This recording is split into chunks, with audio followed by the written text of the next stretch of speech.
Sibingelele emakhaya emadolobheni umfana Jolo ukhuluma nani namuhla sihloko lesitokhuluma ngaso la sihloko lesithi wonke umuntu losesikhundleni lesisetulu angikhathali noma ngilesinganani lo muntu lo ukhuphulwa abantu lebaswele noma lebanganalutho. Esikhathini lesiningi wonke umuntu angaba ngipresident, angaba ngubani, angaba sesikhundleni la sesikhundleni khona liqiniso abantu lebaswele bafaka isandla ngibo ukhanza ukuthi 90% bantu lebaswele lebakhuphula umuntu bambeke kuposition lesetulu. Inkinga ke nayi la ikhona khona. Uthi angaba letulu lo muntu uyabacabangela labantu lebaswele ukuthi la khona ufike ngabo labantu. Naso ke inkinga ke ifike ibe lapho ke inkinga ukuthi ngaso sonke isikhathi bantu lebakuma position lasetulu bawathola through bantu lebaswele lebanganalutho. Lokho sibantu nalabo bantu lebasetikhundleni abayicabange indzaba yokuthi laba khona bafike nebantu lebaswele. Kuncane kabi ukuthi bantu lebarich bakhethane bodwa. Next. Noma ungaba rich la lokufika la ube khona uzube rich usitwe bantu labaswele. Ngoba nawo nebusiness yakho ngibo lebayeba uthenga kuleyo business yakho kuze ube nemali utoba lesetulu ke sohamba ngetimoto letinkulu uba nako konke loba nako. Kwendeke njani lo ngoba bantu lebaswele bakhonile ukukusekela kuze ufike la khona. Uthi kumfana Joe ngaso sonke isikhathi nasi bantu lama position lokhanye sesikuwo cabanga ukuthi ufike njani yabona.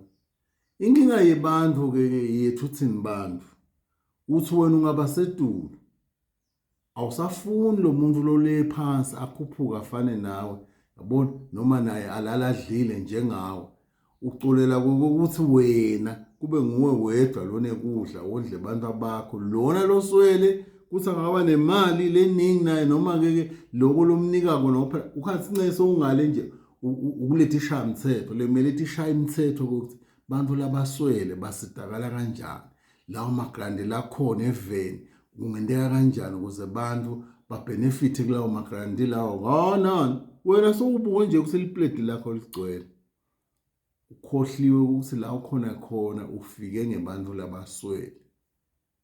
Ufike ngebantu labaswele lebanganalutho but bakhonile ukukhuphula ngetinombolo tabo bakubeka la khona. Kusho ukuthi ke babukele emakhaya sibantu asibuke bantu lebaswele ukuthi sibasita kanjani. Ngabe kukhona lesingakwenda asikwendeni.